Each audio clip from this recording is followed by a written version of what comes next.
ಬೆಂಗಳೂರು ನಗರದ ಬಾಡಿಗೆ ಮನೆಯಲ್ಲಿ ವಾಸಿಸುವ ವ್ಯಕ್ತಿಯೊಬ್ಬರಿಗೆ ಒಂದು ತಿಂಗಳಿಗೆ ಬರೋಬ್ಬರಿ 15,800 ರೂಪಾಯಿ ವಾಟರ್ ಬಿಲ್ ಬಂದಿದ್ದು ನೋಡಿ ಬಾಡಿಗೆದಾರರು ಶಾಕ್ ಆಗಿರುವಂತಹ ಘಟನೆಯೊಂದು ಬೆಳಕಿಗೆ ಬಂದಿದೆ. ಈ ಬಗ್ಗೆ ಅವರು ಮಾಹಿತಿ ಹಂಚಿಕೊಳ್ಳುವ ಮೂಲಕ ವಿಷಾದವನ್ನು ವ್ಯಕ್ತಪಡಿಸಿದ್ದಾರೆ. ಸದ್ಯ ಈ ವಿಡಿಯೋ ಕೂಡ ಎಲ್ಲೆಡೆ ಭಾರಿ ವೈರಲ್ ಆಗ್ತಿದೆ.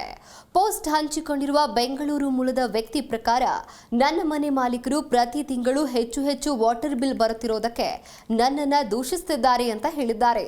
ಜೊತೆಗೆ ಒಂದು ತಿಂಗಳಲ್ಲಿ 165 ಲೀಟರ್ ನೀರಿಗೆ ಸುಮಾರು 15,800 ರೂಪಾಯಿ ಬಿಲ್ ಬಂದಿದ್ದು ಅದನ್ನ ಹಂಚಿಕೊಂಡಿದ್ದಾರೆ.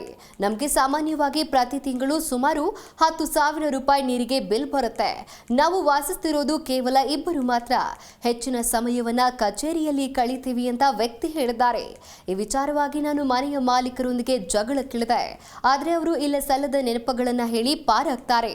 ಪ್ರತಿ 15 ದಿನಕ್ಕೊಮ್ಮೆ ನಮಗೆ 1 ಅಥವಾ 2 ದಿನ ನೀರು ಬರೋದೇ ಇಲ್ಲ. ಈ ಪರಿಸ್ಥಿತಿಯಲ್ಲಿ ನಾನು ಏನು ಮಾಡಬೇಕು ಅಂತ ಬೇಸರವನ್ನ ವ್ಯಕ್ತಪಡಿಸಿದ್ದಾರೆ.